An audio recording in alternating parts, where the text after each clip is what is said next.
Vea, ahí está el maestro y pastor Antonio Gómez, que nos va a explicar, oídos, mucha atención, porque este tema es de suma importancia, muy importante para nuestra vida como creyentes del Evangelio de Cristo. La expiación limitada. Bien, la expiación limitada. Y vamos a preguntarle al pastor Antonio que nos indique qué dicen las Sagradas Escrituras o la Biblia sobre la expiación limitada. Gracias, querido hermano. Bueno, la Biblia dice muchísimo acerca de la expiación limitada a través de los mismos textos bíblicos. Pero antes de entrar a explicar la expiación limitada, quiero manifestar que este punto hace parte de las doctrinas de la gracia, que conocemos comúnmente como las doctrinas de la soberanía de Dios, de la caída total o depravación total del hombre, incluye la elección incondicional, la misma expiación limitada, luego hay un llamamiento eficaz y la perseverancia o la preservación eterna de los creyentes. Y decimos los que nos sentimos identificados con las doctrinas de la gracia, que ningún punto de esto se podría contradecir entre sí mismo, porque caerían todos los puntos. Es decir, escuchaba al hermano Juan de Jesús de que hace un tiempo se habló de la elección incondicional, y al hablar de la elección incondicional significa que Dios en su soberanía escoge de manera incondicional a su pueblo, a sus hijos. Y por eso tiene que estar perfectamente unido con el punto de la expiación limitada. Ahora bien, tenemos que reconocer que el término expiación limitada se podría prestar para confusión por lo que pueda significar la palabra ilimitada. Por eso algunos teólogos prefieren hablar de la expiación definida o de la expiación particular. Pero cuando hablamos de la expiación limitada, tenemos que tener claro que no está diciendo que el poder de Dios está limitado para salvar a la humanidad. De hecho, reconocemos que la sangre de Cristo tiene poder para salvar a la humanidad cuantas veces fuera necesario. El punto de la palabra limitada no tiene que ver si es el poder de Dios o el propósito de Dios. Entonces definimos que expiación limitada lo que dice es no que Dios no tenga el poder de salvar a quien Él quiera cuantas veces sea necesario a la humanidad 1000 veces, sino que la expiación limitada está dirigida al propósito de Dios. Y entonces en las Escrituras encontramos textos bíblicos que nos hablan claramente de esa expiación limitada. Y para ello hay un par de textos que vamos a comenzar a consultar. Quiero que me acompañen inicialmente a Juan capítulo 10, versículo 15. Como el Padre me conoce, también yo conozco al Padre y pongo mi vida por las ovejas. Ese solo texto nos está diciendo por quién Cristo puso su vida y responde por las ovejas. Ahora, otro texto clave que necesitamos mirar es Efesios 5:25, perdón. Dice, maridos, amad a vuestras mujeres, así como Cristo amó a la iglesia y se entregó a sí mismo por ella. Por supuesto, hay más de 50, 70, 80 textos que podríamos revisar que nos indican que Cristo murió con un propósito específico, es decir, murió por sus ovejas, y aquí nos dice que se entregó y murió por su iglesia.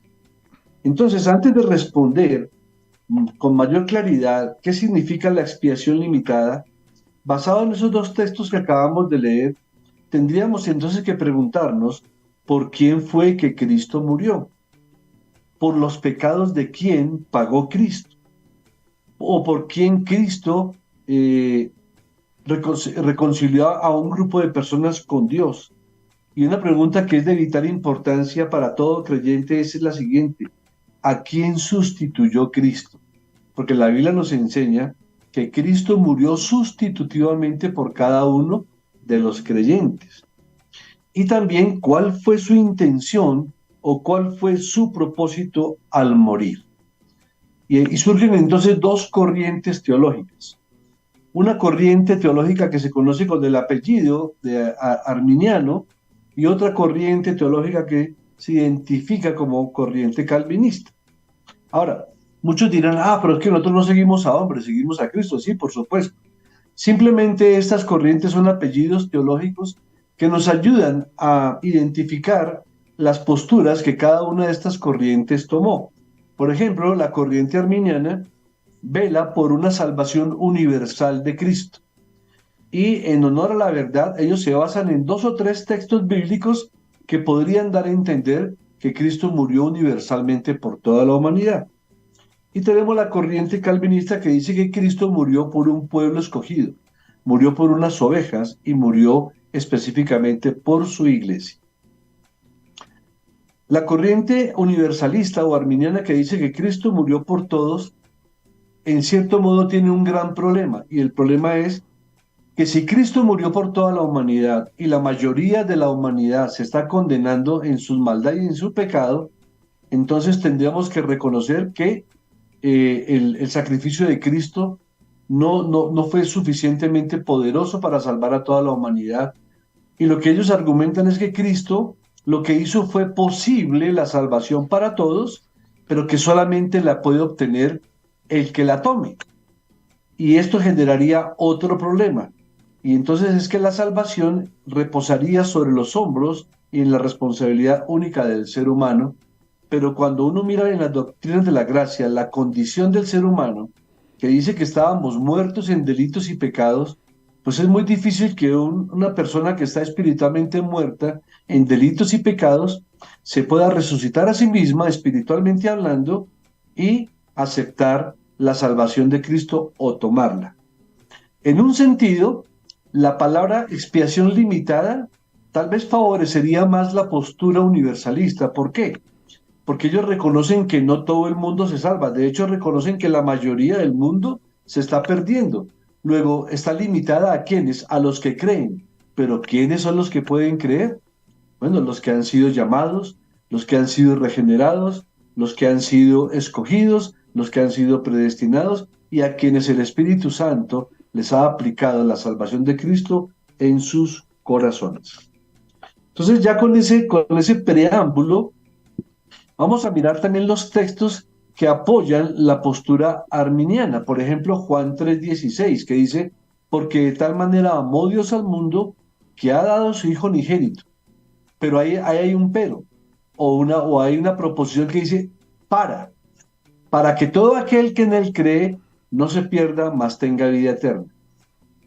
Entonces, si cogemos este texto y lo leemos así únicamente, sin mirar su contexto, pues se podría pensar que Cristo murió por toda la humanidad, pero que solamente los que crean en Él pueden disfrutar de esa salvación o de esa elección.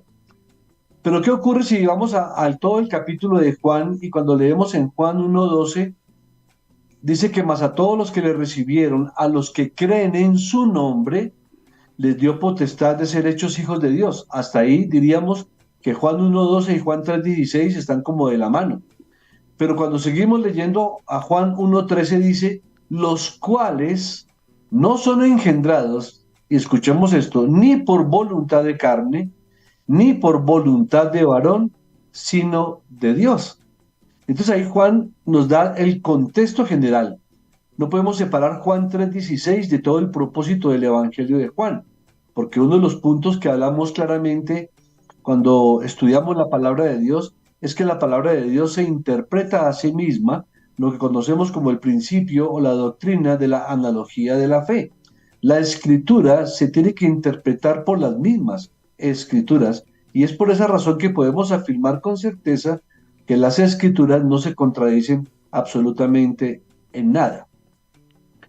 Pero cuando vemos el propósito de Juan 3:16 y de Juan 1:12, que nos deja ver claramente que solamente son engendrados hijos de Dios por la voluntad de Dios, por eso Job lo decía y los apóstoles, la salvación es del Señor. Vamos a mirar el propósito, y el propósito claramente quedó establecido en el nacimiento del Mesías. En Mateo 1:21 claramente dice, y pondrá su nombre Jesús, porque Él salvará a su pueblo de sus pecados. Ahora bien, muchos dirían, pero pastor, ¿a qué se refiere al pueblo de Israel? No, las escrituras nos dicen desde Génesis hasta Apocalipsis quién es el pueblo de Dios. Y el pueblo de Dios es todo aquel que ha creído en Cristo, ya sea judío o ya sea gentil. Entonces, en este orden de ideas, cuando Cristo dice que viene a salvar a su pueblo de sus pecados, está hablando de su iglesia conformada tanto por judíos como por gentiles que creen en su nombre. Miremos unas cuantas ilustraciones bíblicas. Si nos trasladamos al Antiguo Testamento, vemos que allí los sacrificios que hacía el sacerdote, por ejemplo, Aarón y los demás sacerdotes, hacían sacrificios por cuál pueblo? Por el pueblo de Israel, ¿cierto? No por los babilonios, no por los asirios, no por los filisteos, no por los egipcios. El sacrificio que hacían era por el pueblo de Israel. Pero Dios mismo en el Antiguo Testamento ha dejado testimonio de que aunque el pueblo de Israel era toda la nación, en un sentido salvífico, en un sentido de elección para salvación, él siempre ha hablado de un remanente de ese pueblo. Entonces lo que sí podemos ver es que el sacrificio de Cristo en la cruz tiene connotaciones universales en este aspecto, de que el Señor no ha juzgado todavía a todos aquellos hombres a los que tiene que juzgar. Es como si el juicio hubiese quedado aplazado gracias al sacrificio de Cristo. Pero en un sentido salvífico, Cristo murió ¿por quién? Por un pueblo escogido. Y por ese pueblo su muerte es eficaz y es segura. Y por eso los creyentes podemos afirmar que Cristo murió por mis pecados, que me otorgó salvación, porque la salvación de Cristo sería completamente eficaz si la aplicamos a por quienes Él murió en la cruz. El otro término que vale la pena destacar es el que usa Juan 3, la palabra mundo, que también la podemos ver reflejada inclusive en otros textos del mismo apóstol Juan, en Primera de Juan, donde él dice que Cristo fue ofrecido como propiciación por todo el mundo. Pero aquí también tenemos que entrar a razonar desde la perspectiva del pensamiento hebreo. Recordemos, amados oyentes, que el apóstol Juan era judío. Y para los judíos era muy claro que el único pueblo que era escogido eran ellos, aunque lo hayan interpretado de una manera equivocada, porque el Señor ya había dicho a Abraham en Génesis 15, antes, mucho antes, en Génesis creo que es 10 o 11, que en Abraham serían benditas todas las familias de la tierra. O sea que el Señor en el propósito salvífico desde el Antiguo Testamento ya había dejado claramente establecido que la salvación iba para todos los países del mundo, para todas las familias, para todas las naciones de la tierra. Entonces, en ese sentido es que el apóstol Juan usa la palabra mundo, ¿por qué? Porque él está escribiendo a sus coterráneos judíos y les está diciendo que Cristo no solamente murió por los judíos, sino que Cristo murió por todo el mundo en el sentido de que murió por creyentes que habían de creer en Él de todos los países del mundo.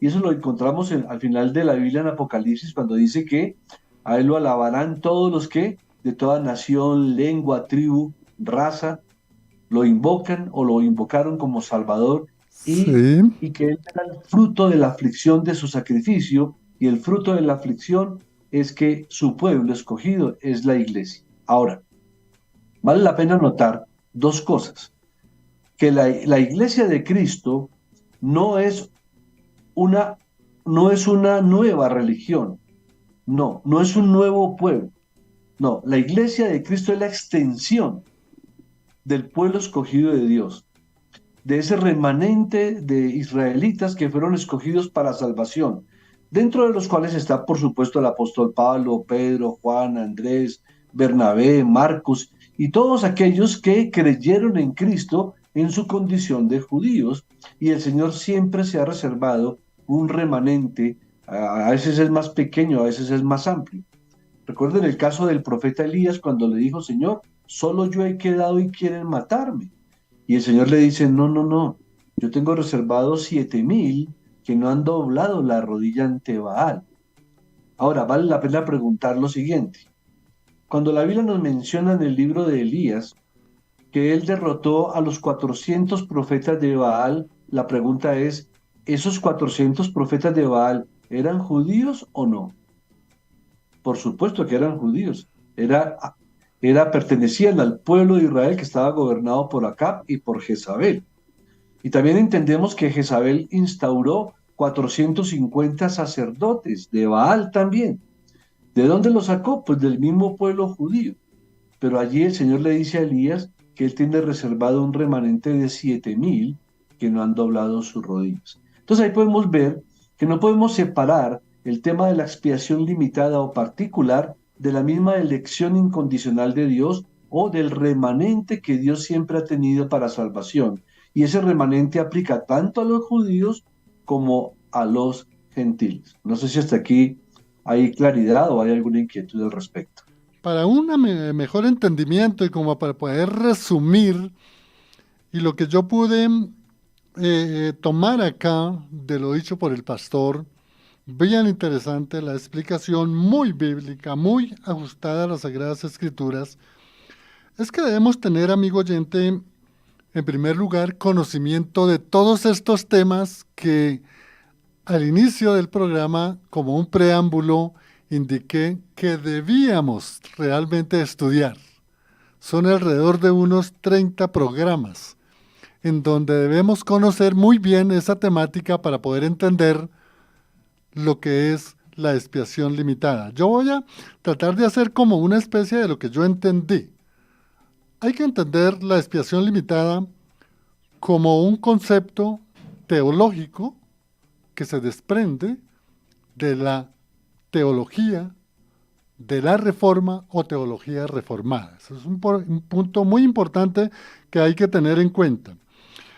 Otro punto, es una posición, una doctrina, una exégesis, en donde debemos entender que la muerte de Cristo en la cruz es suficiente para expiar los pecados de los elegidos. Viene ese problema de los elegidos, pero tenemos que entender la doctrina de la elección. Si no entendemos la doctrina de elección, nos es muy difícil entender lo que estamos hablando acá o lo que nos está enseñando el pastor sobre la expiación limitada. ¿Qué otros conceptos encontré acá? Tomé lo que dijo el pastor. Es una doctrina central de la reforma en la que sí se retoma el pensamiento calvinista en oposición al pensamiento arminiano, y para eso el pastor nos indicó dos textos fundamentales que tienen que examinarlos. Él nos dijo de Juan 10, del 11 al 15, si quiere examínenlo, esos textos, y también Efesios del capítulo 5, del versículo 25 al 27. Examínelo, amigo oyente.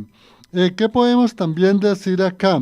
La expiación de Cristo tiene el alcance limitado, toda vez que la muerte de Cristo en la cruz es suficiente para la salvación. ¿Qué podemos aquí indicar algunos otros aspectos? Yo lo que pude entender del pastor Antonio es que básicamente la expiación limitada tiene su fundamento en la soberanía de Dios, amigo. No es ni en la soberanía de Calvino, ni en la soberanía de Arminio, ni de otro, no, es en la soberanía de Dios, fue lo que pude captar del pastor Antonio. La eficacia de la muerte de Cristo en la cruz para nuestra salvación, de los elegidos, de los que hemos sido llamados. Y hay un punto que yo noté acá, que es como la naturaleza particular de la expiación, que se enfoca precisamente en los pecados de los elegidos que hemos sido precisamente redimidos por la sangre de Cristo.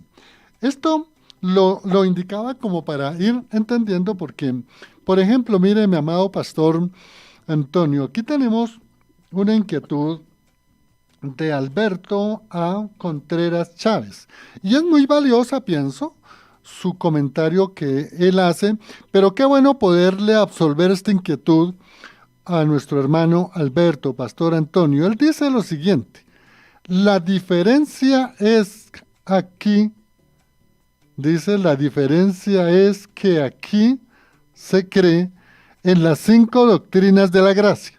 Punto. El problema está en los 4 puntos, específicamente este que se está explicando, la de la expiación limitada. Yo no podría pensar que el problema son los 4 puntos. Yo llegaría a pensar más bien todo lo contrario, que es la explicación esencial de la doctrina, precisamente de la expiación limitada. Pastor, ¿qué le podemos indicar acá a nuestro amigo Alberto Contreras sobre esta inquietud que él tiene? Sí, lo que plantea el hermano Alberto es que de los 5 puntos que se conocen como las doctrinas de la gracia, el más controversial de todos es ese que estamos tratando acá. ¿Por qué? Porque el ser humano por naturaleza ha creído que el sacrificio de Cristo fue universal en cuanto a propósito. Por eso, al principio del programa decíamos que la palabra limitada no significa que afecte el poder de Dios para salvar. Dios podría salvar al mundo 10.000 veces si Él lo quisiera. La palabra limitación, la palabra limitada significa es cuál es el propósito de Dios. Entonces, lo que el hermano está planteando es que de los 5 puntos, el más controversial de todos es el de la expiación limitada. ¿Por qué? Porque se asocia a, a que es una doctrina de injusticia de parte de Dios. ¿Cómo Dios va a ser tan injusto de salvar a unos sí y a otros no? Ahí tenemos que entrar a entender es la situación espiritual del ser humano después de la caída. El ser humano quedó muerto en delitos y pecados. ¿Qué significa esto? Que ya el ser humano cuando nace en esa condición, pues nace en una condición de condenación. O sea, Dios no está condenando a nadie. El ser humano nace ya condenado por la situación de su muerte espiritual. Y entonces Dios, en su soberanía, determina o elige salvar de esos que ya estaban condenados, salvar a muchos. Y eso es lo que se llama la doctrina de la elección, que va, por supuesto, tiene que ir adherida a lo que es la expiación limitada. Porque si Dios elige a algunos para salvación y a otros simplemente no los elige, no es que Dios los esté condenando. El problema es que en el universalismo se nos enseñó durante muchos años que yo estaba en un punto medio y que si yo me guiaba por las cosas de Dios, entonces iba a obtener la salvación, pero que si no hacía las cosas que Dios me ordenaba, entonces me iba a condenar. No, la Biblia nos enseña que el ser humano ya nace con una naturaleza caída, con una naturaleza que lo condena, con una naturaleza pecaminosa y por eso requiere un Salvador. Entonces Dios elige a un pueblo, elige a una iglesia, elige a unas ovejas y para ello, para mirar un poquito más profundamente el significado de la expiación limitada, quiero recordar algunos textos rápidamente para darle la respuesta al hermano ya concluyente. La Biblia nos enseña que Cristo murió no por todos, sino que murió por su pueblo. Eso lo vimos en Mateo 1:21. Nos dice que murió por sus ovejas, está en Juan 10:15. Nos dice que murió por sus amigos, está en Juan 10:26. Nos dice que murió por la iglesia, en Hechos 20:28 y por su esposa en Efesios 5:25. Es decir, que ahí está muy claramente limitado por qué y por quiénes murió el Señor. Pero hay un texto que tenemos que revisar más profundamente para comprenderlo y es el que recomendamos al principio de Juan 10:15 con su contexto. Aquí vemos que el Señor Jesús emplea la ilustración del pastor y de un rebaño o de su rebaño. Y él dice de sí mismo que él es pastor y que él tiene un rebaño de ovejas. Y el Señor especifica que él no solamente es el pastor, sino que él conoce a sus ovejas y ellas lo conocen a él. ¿Por qué? Porque escuchan su voz y lo siguen y les da vida eterna a fin de que no perezcan. Estas ovejas son, por supuesto, los verdaderos creyentes. Ahora bien, Jesús dice que da su vida por estas ovejas. No está diciendo que da su vida por todo el mundo. Dice, el buen pastor su vida da por las ovejas. Versículo 11. Y en el versículo 15 dice de nuevo, yo pongo mi vida por las ovejas. Esto es expiación limitada en ese sentido. Ahora, Él entrega la vida por sus ovejas y solo por sus ovejas. Y luego en Juan 10:26 dice, le dice a aquellos que no creen en Él, que no son ovejas suyas. Y aquí quiero que los oyentes pongan mucha atención a cómo está mencionado el versículo. El Señor les está diciendo, pero vosotros no creéis, le dice a los judíos incrédulos, porque no sois de mis ovejas. Pongan atención al orden. El Señor no les está diciendo, ustedes como no creen en mí, no pueden ser de mis ovejas. El Señor está diciendo, ustedes no creen simplemente porque no son de mis ovejas. No les está diciendo, ustedes no son de mis ovejas porque no creen, sino lo contrario, ustedes no creen porque no son de mis ovejas. En otras palabras, no estaban incluidos dentro del rebaño por el cual, como lo expresó él en los versículos anteriores, daría su vida por ellos. Esto, mis queridos hermanos oyentes, es expiación limitada. Ahora también vimos el otro texto fundamental en Efesios 5, del 25 al 27, donde Pablo amonesta a los esposos de la iglesia de Éfeso a que amen a sus esposas, así como Cristo amó la iglesia y se entregó a sí mismo por ella. Entonces es la iglesia y no el mundo por quien Cristo se entregó a sí mismo. Y para ello también quiero que vayamos a Juan capítulo 17, lo que conocemos como la oración sumo sacerdotal de Cristo. Y ahí es más específico todavía el propósito de la elección y el propósito de la expiación limitada. El Señor, en el capítulo 17, está orando por los suyos, por sus discípulos inmediatos, luego ora por los que han de creer en ellos, después de ellos, o sea, por la iglesia, y dice el Señor así, 17, versículo 6, he manifestado tu nombre a los hombres que del mundo me diste. Tuyos eran y me los diste y han guardado tu palabra. Aquí encontramos un aspecto muy importante de la expiación limitada. Cristo le manifestó su nombre a los hombres que del mundo Dios le otorgó a su Hijo. Dios le dio a su Hijo unas personas y Cristo reconoce que le pertenecían al Padre y que ahora el Padre se los ha dado al Hijo. Y dice, ahora han conocido que todas las cosas que me has dado proceden de ti. Pero luego dice, el versículo 9, yo ruego por ellos, no ruego por el mundo, sino por los que me diste, porque tuyos son. Y todo lo mío es tuyo y lo tuyo mío, y he sido glorificado en ellos. Y ya no estoy en el mundo, mas estos están en el mundo y yo voy a ti. Padre Santo, a los que me has dado, guárdalos en tu nombre para que sean uno, así como nosotros. O sea que aquí vemos claramente que el Señor está orando es por los que el Padre le dio. Y para completar esa información, vámonos por un momento a Juan capítulo 6, que es muy profundo en darnos esa claridad que necesitamos para comprender todas las doctrinas de la gracia, incluyendo la expiación limitada. Miren lo que dice el versículo 60 en adelante. Dice, al oírlas, muchos de sus discípulos dijeron, dura es esta palabra, ¿quién la puede oír? Sabiendo Jesús en sí mismo que sus discípulos murmuraban de esto, les dijo, ¿esto os ofende? Pues qué si viereis al Hijo del Hombre subir a donde estaba primero. El Espíritu es el que da vida, la carne para nada aprovecha. Las palabras que yo os he hablado son espíritu y son vida. Pero hay algunos de vosotros que no creen porque Jesús sabía desde el principio quiénes eran los que no creían y quién le habría de entregar.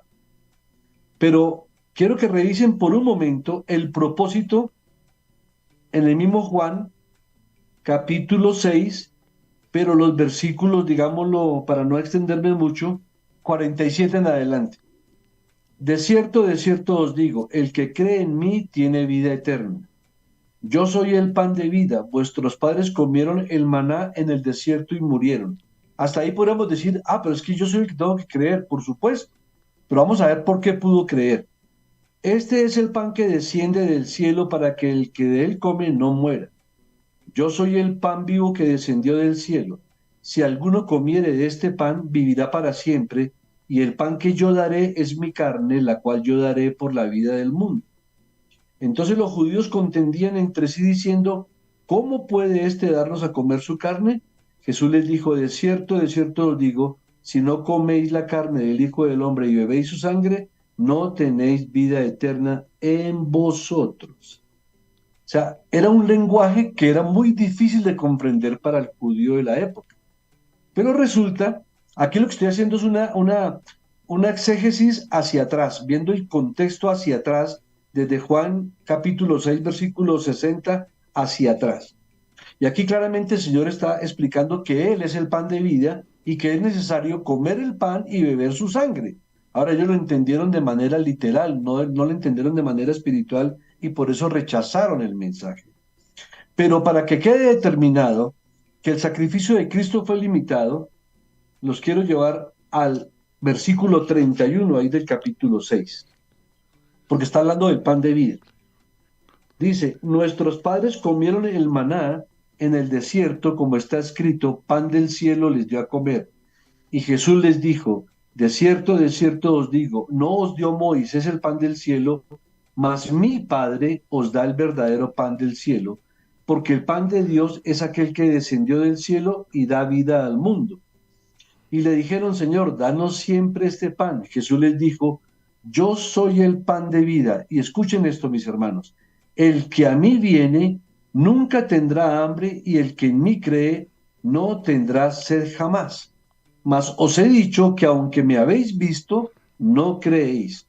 Y aquí es donde quería enfatizar lo mismo que estaba en el capítulo 17 de Juan, verso 37. Todo lo que el Padre me da, vendrá a mí, y el que a mí viene, no le echo fuera.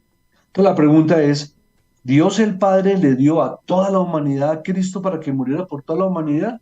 ¿O el Padre le dio un pueblo, una iglesia, unas ovejas? Por eso al principio decíamos, preguntémonos por quién murió Cristo, aquí, por quiénes Él fue sacrificado, a quiénes les otorgó el perdón total. Por eso claramente dice que todo lo que el Padre vendrá a mí, no le echo fuera.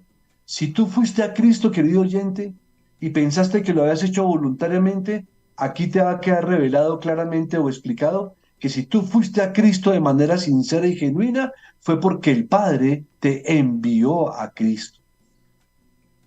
Todo lo que el Padre me da, vendrá a mí. ¿Y cómo lo podemos ratificar? Porque en el versículo 44 dice, ninguno, y ninguno es ninguno, ninguno puede venir a mí si el Padre que me envió no le trajere, y yo le resucitaré en el día postre.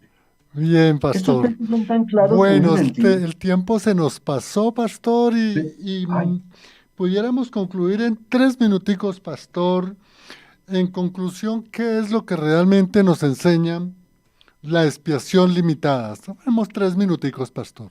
sí, la expresión limitada nos enseña que Cristo vino a morir y resucitar por un pueblo escogido desde antes de los tiempos de los siglos, desde antes de la fundación del mundo, y ese pueblo ha sido escogido eficazmente por la predicación de la palabra y por el Espíritu de Dios que nos ha regenerado para darnos vida eterna.